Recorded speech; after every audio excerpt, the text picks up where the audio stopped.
Price Lord. கர்த்தருக்கு ஸ்தோத்திரம். தேவனுக்கு மகிமையாக தேவனுடைய பிள்ளைகளை தேவனுடைய வார்த்தை வெளிப்படும் நேரத்தில் இந்த நாளிலும் தேவனுடைய வார்த்தையை நாம் தேவனோடு கூட நெருங்க போகிறோம், பழக போகிறோம்.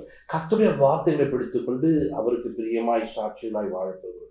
தேவனுடைய பிள்ளைகளை தேவன் நம்முடைய காரியங்களை நிறைய காரியங்களை தேவன் செய்ய திட்டமாக இருக்கிறார். அவருடைய சித்தத்தின் பிரகாரம் நடப்பதற்கு நாம் ஒவ்வொரு நாளும் முயற்சி எடுக்க வேண்டும். தேவன் தாமே நம்மளை வழிநடத்த வல்லவராக. இந்த நாள் கூட 1 நாளாகமத்தில் அவருடைய 4ஆம் அதிகாரம் அது 9ஆம் வசனத்தை நாம் வாசிக்கும் போது பாருங்க. யாபேஸ் தன் சகோதரரை பார்க்கிலும் கனம் பெற்றவனாய் இருந்தான். அவன் தாய், நான் துக்கத்தோடே அவனை பெற்றேன் என்று சொல்லி அவனுக்கு யாபேஸ் என்று பெயரிட்டாள். நாம் யாபேசை குறித்து பார்க்கிறோம். இந்த யாபேசு துக்கத்தோடு பெற்றெடுத்திருக்கிறார். ஆனா அந்த துக்கத்தோடு பெற்றிருக்கிற மனிதன் எப்படிமானா சகோதரனுக்குள்ள கனம் பெற்றவனாய் மாறிவிட்டான். இன்றைக்கு நாம் அநேகர் பாருங்க, அநேக விதமான கனத்தை இழந்து விட்டு வாழ்கிறோம், கனம் இல்லாதமா இருக்கிறோம். உங்களுக்கு கனம் கொடுக்கிற ஒரு தேவன் ஒருத்தர் இருக்கிறார். அவரை நாம் நோக்கி பார்க்க வேண்டும். தேவன பிள்ளைகளை நாம் என்ன பண்றோம்? அவன் என்ன மதிக்க மாட்டான், இவன் என்ன மதிக்காதலை குறித்து நீ ஏன் பார்த்துக்க? அவன் ஏன் மதிப்பு தரன்னு சொல்ற? உனக்கு மதிப்பு தருகிற ஒரு தேவன் ஒருத்தர் இருக்கிறார். அவரை நோக்கி பார்க்க வேண்டும், அவரோடு பழக வேண்டும். அவர்கிட்ட நெருங்கும் போது பாருங்க, அந்த சகோதரர்லாம் என்ன மதிக்கணும்னு சொல்லிட்டு சகோதரர்கிட்டலாம் போயிட்டு அவங்களுக்கு தேவையானதெல்லாம் செஞ்சுருந்தாரா? இல்லையே. கவனிங்க, என் ஊரார் மதிக்கணும்னு சொல்லிட்டு ஊரார்கிட்டலாம் போயிட்டு எல்லாத்தையும் செஞ்சுங்க. இல்லையே. இன்னைக்கு நிறைய பேர் பாருங்க, என்னை மதிக்கணும், என்னை மதிக்கணும், என்னை மதிக்கணும், என்னை மதிக்கணும்னு சொல்லிட்டு ரொம்ப பெரிய காரியங்கள் செய்யணும்னு சொல்லிட்டு நம்ம எல்லாரையும் தேடி தேடி ஓடுகிறோம். அவளுக்கு வேண்டியதான் செய்யறோம். கடைசியில் எல்லாத்தையும் திட்டு என்ன பண்ணுறாங்க? என்னை இப்படி பண்ணுறாங்க பாருங்க, என்னை யாரும் மதிக்க மாட்டாங்க, என்கிட்ட இருக்கும்போது எல்லாரும் வாங்கி சாப்பிட்டாங்க. நீங்க சொல்லுவீங்க தேவ பிள்ளைகளை, இன்னைக்கு அநேகருடைய வாழ்க்கை அப்படிதான் மாறுது. நீ கனம் பெற வேண்டுமா? உனக்கு ஒரு தேவன் இருக்கிறார். அந்த தேவன் நோக்கிப்பா. அந்த வார்த்தைகளை நீங்க பார்க்கும்போது யாபேஸ் தன் சகோதரனை பார்க்கலும் கனம் பெற்றவனா இருந்தான். அந்த கனம் ரொம்ப முக்கியம். இந்த கனத்தை கொடுக்கிறவர் தேவன் ஒருவர். அல்லேலூயா. உனக்கு அவர் கனத்தை கொடுக்க அவர் வல்லவராக இருக்கிறார். இந்த கனத்தை நீ பெற வேண்டும் என்று சொன்னால் 10ஆம் வசனத்தை வாசிங்க. யாபேஸ் இஸ்ரவேலின் தேவனை நோக்கி, தேவரீர் என்னை ஆசீர்வதித்து என் எல்லையை பெரிதாக்கி உமது கரம் என்னோடு இருந்து தீங்கு என்னை துக்கப்படுத்தாதபடிக்கு அதற்கு என்னை விலக்கி காத்தருளும் என்று வேண்டிக் கொண்டான். வேண்டிக் கொண்டதை தேவன் அருளினார். அவன் வேண்டிக் கொண்டதை தேவன் அருளினார். அல்லேலூயா. அவன் வேண்டுகிற காரியங்களை தேவன் கொடுத்திருக்கிறார். இன்றைக்கு நீ வேண்டுகிற காரியங்களை தேவன் உனக்கு கொடுக்கணுமா? உனக்கு கனம் வேண்டுமா? இன்றைக்கு நீ என்ன பண்ண வேண்டும்? அங்கெங்க வாழாத, அவன் பின்னாடி இவன் பண்ணி வாழாத. உனக்கு ஒரு தேவன் இருக்கிறார். அந்த தேவனுடைய பாதத்தில் அமர கற்றுக்கொள். அந்த தேவனை நோக்கி பார். உன்னை ரட்சித்தவர், உன்னை முன்குறித்தவர், உன் தாயின் கருல உருவாகும்னா உன்னை முன்னிருந்தேன்னு சொன்னாரு. அவர்கிட்ட போ, அவருடைய நோக்கி பார். அவர்கிட்ட போயிட்டு என்ன பண்ணுங்க? அன்றே நீர் என்னை ஆசீர்வதிங்க. கனம் பெற வேணா ஒரு மனுஷன் உயர்ந்திருக்க வேண்டும், அவன் செழிப்பா இருக்க வேண்டும், அவன் வாழ்க்கையில மேன்மையா காணப்பட வேண்டும். இந்த மேன்மை உனக்குள்ள இருக்க வேண்டும் சொன்னால் நீங்கள் என்ன பண்ண வேண்டும்? தேவ பிள்ளைகளா இருக்கிற நீங்கள் தேவனுடைய பாதத்தில் அமர வேண்டும், தேவனோடு கூட நெருங்க வேண்டும், தேவனோடு கூட பழக கற்றுக்கொள்ள வேண்டும். அது பாருங்க, போயிட்டு யாபேஸ் தன் தேவனாகிய இஸ்ரவேலின் தேவனாகிய எனக்கு ஒரு தெய்வம் இருக்கிறார், அவருடைய பாதத்துல நான் அமர்வேன். அவர்கிட்ட போய் கேட்கிறார், நீர் என்னை ஆசீர்வதியும். ஆசீர்வதிக்கப்பட்டா அவன் கனம் பெற்று போயிட்டான். ஆசீர்வாதம் இல்லாம போறதுனால்தான் இன்னைக்கு என்ன இருக்குதா? நம்முடைய வாழ்க்கையில் குறைவா இருக்குது.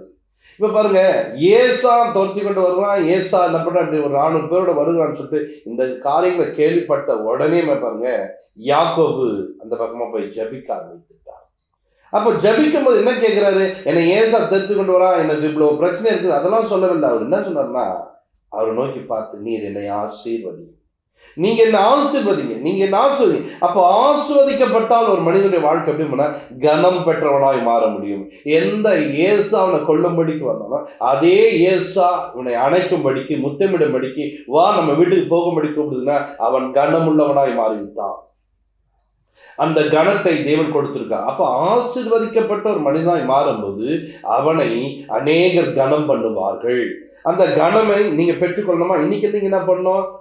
என் தேவனே, நீ என்னை கனப்படுத்து, எனக்கு உதவி செய், என் வாழ்க்கையில் ஒரு ஆசீர்வாதத்தை தேவன் கட்டளையிடுங்கன்னு சொல்லிட்டு உனக்கு தேவனாய் இருக்கிற நீ ஒவ்வொரு நாளும் ஆராய்த்து கொண்டிருக்க ஒரு தேவனை நோக்கிப்பா.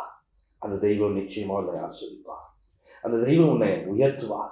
நீ வேண்டிக் கொள்ளுகிற ஒவ்வொரு காரியத்தையும் அவர் நிறைவேற்றி தருகிறார். உனக்கு அருளுகிற தேவனாய் அவர் உன்னோடு கூட இருப்பார். இன்றைக்கும் தேவனுடைய பிள்ளைகளை அநேகருடைய வாழ்க்கையில பாருங்க, இந்த தேவனை நாம இப்படி நோக்கி பார்க்கிறோமா? இந்த தேவனோடு கூட இப்படி பழகிறோமா? செக் பண்ணி பாருங்க. அந்த வசனத்தை வாசிக்கும் போது, தேவரீர் என்னை ஆசீர்வதித்து என் எல்லை என்ன பண்ணுங்க பெரிதாக்கி. ஒரு கூட்டம் பாருங்க, ஒரு சின்ன இடத்துல இருக்கணும், இதை பெருசா மாறணும், ஊழியம் பெருசா இருக்கணும், உன்னுடைய ஆசீர்வாதம் பெருசா இருக்கணும். ஒரு வீட்டு 4 பங்கட்டு வச்சுன்னு உட்கார்ந்து இருக்க கூடாது. இன்னொரு இடத்தை வாங்குவதற்கு, இன்னொரு காரியங்களை வாங்குவதற்கு தேவனுடைய ஆசீர்வாதம் வேண்டும்.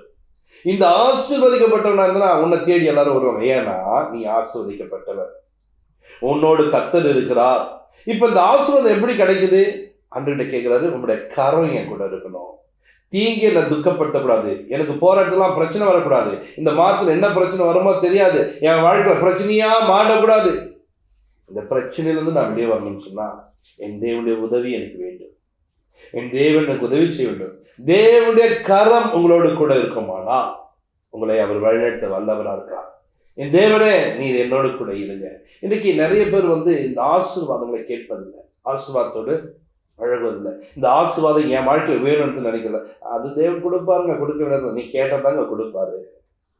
பாருங்க, யாக்கோபை குறித்து நம்ம பார்க்கிறோம். இந்த யாக்கோபுக்கு ஆசீர்வாதம் கிடைச்சதா? இந்த ஆசீர்வாதத்தை என்ன பண்ற, சந்தர்ப்பம் கிடைக்கும் போது எடுத்துக்க, எனக்குரியதான் மாற்றிக்கூடாது. இப்ப ஆண்டு இப்படி எல்லாம் திருடிட்டு சொல்லிட்டு அவனை தண்டிக்கிறாரா? இல்லையே.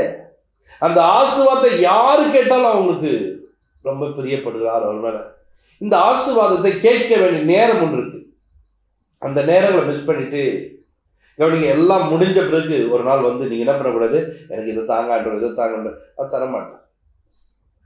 அதனால்தான் தேவன் தெரிந்து கொள்ற வயசு வரும். வாலிப பருவத்தில் ஆண்டவர் அநேகரை தெரிந்து கொள்கிறார். இந்த வாலிபன் தேவனுடைய கருத்துக்குள்ள இருக்கிறார். இந்த வாலிபனை குறித்து கருத்து சொல்றார். அந்த நாட்களை நீ கேட்டு ஆசீர்வாதம் பெற்றுக்கொண்டு தேவனுக்கு பிரியமாய் சாட்சியா வாழ்ந்து அநேகரை தேவன் பக்கமாய் திருப்ப முடியும். நீ அப்படி வாழ வேண்டுமா? இன்றைக்கு என்ன பண்ணு, அந்த கேள்வி ஆசீர்வாதம் வச்சுட்டு அந்த நேரம் காலங்களை மாறி போய் நீ கேட்கக்கூடாது. நீங்க வேதத்துல எபிரேயர் புஸ்தகத்துக்குள்ள போயிட்டு சொன்னா எபிரேயர் 12ஆம் அதிகாரத்துக்குள்ள பாத்தீங்கன்னா அங்கே ஏசாவை குறித்து நம்ம பார்க்கணும். ஏசாவை குறித்து அதுல 16ஆம் வசனம் 17ஆம் வசனத்தை நம்ம வாசிச்சு வருங்க.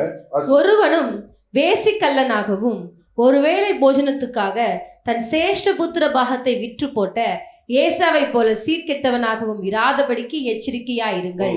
ஏனென்றால் பிற்பாடு அவன் ஆசீர்வாதத்தை சுதந்திரத்துக் கொள்ள விரும்பியும் ஆகாதவன் என்று தள்ளப்பட்டதை அறிவீர்கள். அவன் கண்ணீர் விட்டு கவலையோட தேடியும் மனம் மாறுதலை காணாமற் போனான்.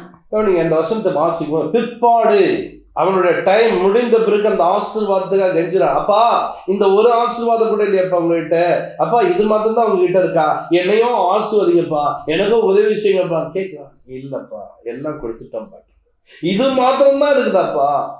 பாருங்க, கண்ணீர் விடுகிறானா, கவலைப்படுகிறானா, கெஞ்சுறானா, கிடைக்கவே இல்லை. இந்த காலகட்டங்கள்ல உன்னை கனம் பண்ணுகிற ஒரு தேவன் இருக்கிறார். நீ கனம் பெற்றவனாய் வாழ வேண்டும். இன்னைக்கு ஒரு கிறிஸ்தவர்கள் எப்படி வாழ வேண்டும், ஒரு கனத்துக்குரியவனாய் வாழ வேண்டும். இன்னைக்கு அநேக இடத்துல போயிட்டு என்ன கொடுப்பாங்களோ போய் நிற்க கூடாது. யாருக்கிட்ட போய் இன்னைக்கு ஏதாவது கேட்கலாம் அப்படின்னு போய் நிற்க கூடாது. நீ ஒரு கிறிஸ்தவன், உனக்கு ஒரு தேவன் இருக்கிறார். நீ ஆராய்த்து கொண்டிருக்க தெய்வம் உன்னை கைவிடுகிறவல்ல, உன்னை ஆசீர்வதிக்கக்கூடியவர். நீ ஆராதனை சும்மா பாட்டறியா கும்பல்ல இல்லையே, அவங்க பாடுற மாதிரி தான் நான் பாடுறேன், அவங்க ஆராதிக்க மாதிரி தான் நான் ஆராதிக்கிறேன். அப்ப அவங்கள ஆசீர்வதிக்கிறேன், என்னையும் ஆசீர்வதிப்பார். நம்பிக்கை வளர்த்துக்கும், விசுவாசம் உள்ளவனாய் மாறு. உன் தேவன் உன்னை ஆசீர்வதிப்பார். காலங்களை மிஸ் பண்றாத, நேரங்களை மிஸ் பண்றாத. அந்த 10ஆம் வருஷம் 17ஆம் வருஷத்தை வாசிக்கும் போது பாருங்க, எபிரேயர் 12ஆம் அதிகாரத்துல 17ஆம் வருஷம் வாசிக்கும். ஏனென்றால் பிற்பாடு அவன் ஆசீர்வாதத்தை சுதந்திரித்துக் கொள்ள விரும்பியும், பிற்பாடு ஆசீர்வாதத்தை சுதந்திரிக் கொள்ள விரும்பியும் ஆகாதவன் என்று தள்ளப்பட்டதை அறிவீர்கள். ஆகாதவன் என்று தள்ளப்பட்டு விட்டான். அந்த நேரம் காலங்களை மிஸ் பண்ணிட்டு இப்ப கேட்கும் போது ஆகாதவனாய் தள்ளப்பட்டு விட்டான். அது மாத்திரம் இல்ல, அவன் கண்ணீர் விட்டு கவலையோட தேடியும், கவலையோடு தேடுறான், மனம் மாறுதலை காணாமல். இன்றைக்கும் அநேகர் பாருங்க, கண்ணீர் விடுகிறீர்கள், கவலையோடு தேடுகிற நீங்க என்னன்னா இன்னைக்கு ஆசீர்வாதத்தை சுதந்திரிக்க முடியாததுக்கு போறதுக்கு காரணம் என்ன தெரியுமா? உன்னுடைய காலங்களை நீ மிஸ் பண்ணுகிற. ரட்சிக்கப்பட்ட நாட்கள்ல கர்த்தர் உன்னை குறித்து ஒரு பெரிய திட்டம் ஒன்று வைத்திருக்கிறார். நீயோ ஆலயத்துக்கு என்ன பண்ணு, கொஞ்ச நேரம் வந்துட்டு ஓடுறது உன்னுடைய வேலையை எடுத்துங்க, உட்காரு தேவ சமூகத்துல. கர்த்தாவே, நான் உண்மை நம்பி வந்திருக்கேன், நான் புறஜாதி மார்க்கத்துல வந்திருக்கேன், நீர் என்னை ஆசீர்வதிங்க, நீர் எனக்கு சுகத்தை கொடுங்க, நீர் என்னை பலப்படுத்துங்க, நீர் என்னை இந்த பகுதிக்குள்ள சாட்சியா நிறுத்துங்க என்று நீங்க கேட்டாதான் தேவன் உங்களை ஆசீர்வதித்து உயர்த்த அவர் வல்லவனா இருக்கிறார். இன்றைக்கும் தேவனுடைய பிள்ளைகள நாம் ஏசாவை போல என்ன பண்ணக்கூடாது, இருக்கக்கூடாது. அவன் மனம் மாறுதலை அடையாமல் போய்விட்டான். உனக்குள்ள எப்படி இருக்கணும் தெரியுமா? நீ மனம் மாறுதலை அடைந்து ஆசீர்வதிக்கப்பட்டவனாய் உயர்ந்து கனம் பெற்றவனாய் வாழ வேண்டும். அல்லேலூயா. நீ வேண்டிக் கொள்ளுகிற காரியங்களை தேவன் கொடுத்து உன்னை ஆசீர்வதிக்கிற தேவனா இருக்கிறார். அல்லேலூயா. அவன் வேண்டிக் கொண்டதை அவனுக்கு என்ன பண்றார்? தேவன் தந்தருளினார். யாப்பேசுக்கு தேவன் தந்தாராம். உன் வாழ்க்கையில தேவன் தந்து உன்னை உயர்த்த வேண்டுமா, உன்னை கனத்துக்கொண்டே மாற்ற வேண்டுமா, நீ இன்றைக்கு தேவ சமூகத்தில் என்ன பண்ணு? காத்திருக்க கற்றுக்கொள். ஆண்டவரே நீ என்னை ஆசீர்வதிங்க பாய்ச்சிட்டு மனுஷங்கிட்ட போகுது, அங்கங்க ஓடாத. இவங்ககிட்ட போய் கேட்கலாமா, அவங்ககிட்ட உனக்கு பல யோசனை வரும். ஏன்னா நீ அதெல்லாம் பார்த்து பார்த்து பழகினால உன் யோசனை ஃபுல்லா அந்த பக்கம் தான் திரும்பும். நல்லா கவனிங்க, இந்த வேதத்தை பார்க்க ஆரம்பிச்சா உன் யோசனை ஃபுல்லா வேதத்து பக்கமா திரும்பிடும். யாக்கோபு பாருங்க, யாருக்கிட்ட போலாம் உதவி கேட்கலாம் இல்ல, அவருக்கு ஒரு தேவனோட நல்லா பழக்கம் பண்ணதுனால உடனே பாருங்க ஜபிக்க போய்விட்டார், தேவனோட நெருங்க போய்விட்டார், அன்றைய போய் பேசுறார், எனக்கு உதவி செய்ய, நான் ஆசீர்வதிங்க. இந்த ஆசீர்வாதத்தை பெற்று கொண்ட ஒரு மனிதனை ஏசாவால மேற்கொள்ள முடியாம போய்விட்டது.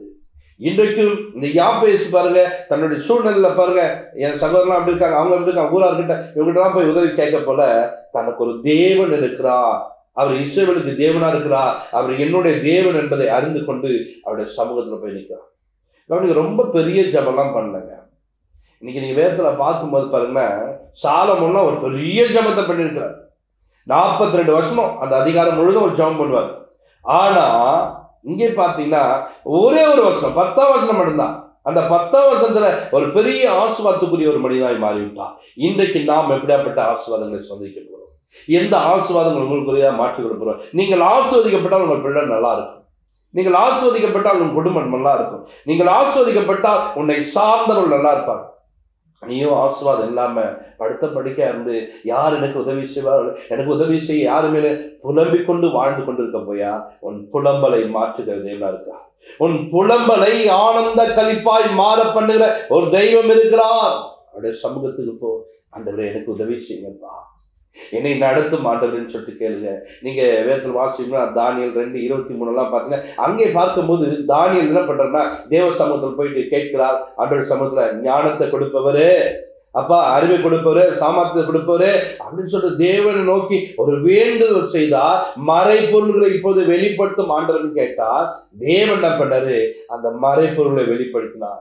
வேண்டுதல் செய்கிற யாருக்கும் அவர் உதவி செய்கிற தேவனா இருக்கிறார். நீ வேண்டுவே என்று சொன்னா உன் தேவையை சந்திக்கிறவருக்கா.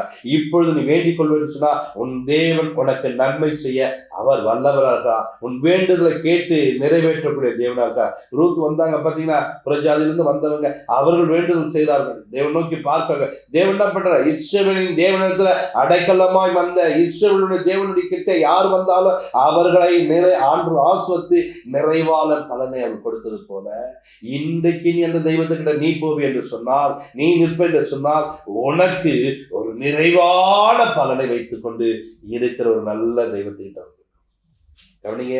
இஸ்ரவேல் தேவனிடத்துல அன்னைக்கு அண்ணால் முழங்கால் படித்து ஜெபித்தார்கள். கர்த்தர் சும்மா அனுப்பினாரா? அவளுக்கு ஏற்ற ஒரு பிள்ளையை கர்த்தர் கொடுத்தார். இன்றைக்கு நீ ஒரு வேண்டுதல் செய், என் குடும்பத்தை ஆசீர்வதிங்க, நான் இதே நிலையில மறுத்திடக்கூடாது என்ற எனக்கு உதவி செய்ய மாட்டேன்னு சொல்லிட்டு அவரை நோக்கி பார்த்துப்பார். உன் தேவன் உனக்கு உதவி செய்வார், உன் தேவன் உன்னை ஆசீர்வதிப்பார். ஜெபிப்போம். பரலோக பிதாவே, இப்பொழுதும் உம்முடைய பிள்ளைகள் ஆண்டவரே, யாரெல்லாம் இந்த சத்தியத்தை கேட்டிருக்காங்களோ அவர்கள் ஒவ்வொருவரையும் தேவன் ஆசீர்வதித்து அவருடைய தேவைகளை சந்தித்து அவருடைய வேண்டுதலை கர்த்தர் கேட்டு அன்றைக்கு யாப்பேசை ஆசீர்வதித்த ஒரு தெய்வம் ஆண்டவரே, இன்றைக்கு இந்த பிள்ளைகளை கர்த்தர் ஆசீர்வதிங்க. யாப்பேஸ் உம்முடைய சமூகத்துல ஆண்டவரே உம்மை நோக்கி பார்த்து, தேவரே என்னை ஆசீர்வதிங்க, என் எல்லையை பெரிதாக்குங்க அப்பா, உங்க கரை என் கூட இருக்கணும்ப்பா, தீங்கு என்னை துக்கப்படுத்த கூடாது என்று வேண்டிக் கொண்டது போல அவர் வேண்டுதலை கேட்ட ஒரு தெய்வம் அன்றே, அவர் கேட்டதை அப்படியே கொடுத்த தெய்வம். இப்பொழுதும் இந்த பிள்ளைகள் உடைய சமூகத்துல எதை கேட்கிறார்களோ அன்றே, யாப்பேசை போல யார் எதை கேட்டார் தேவனீர் ஆசீர்வதித்து இவர்களை கனம் பெற்றுள்ளாய் மாற்றும், கனம் பெற்றுள்ளாய் மாற்றும். இவர்கள் ஒரு கனத்துக்குரியவர்களாய் காணப்பட வேண்டும். இந்த கனம் ஆண்டவரே, இவர்களுக்கு உண்டான கனத்தை பார்த்து இவருடைய உறவினர்லாம் மேன்மையாய் உயர்வாய் பார்க்கத்தக்கமாய் தேவனீர் ஆசீர்வதித்து உயர்த்து உயர்த்து. இயேசுவே நீர் ஆசீர்வதி. இயேசு கிறிஸ்துவின் நாமத்தில் ஜெபிக்கிறோம் நல்ல பிதாவே, ஆமென்.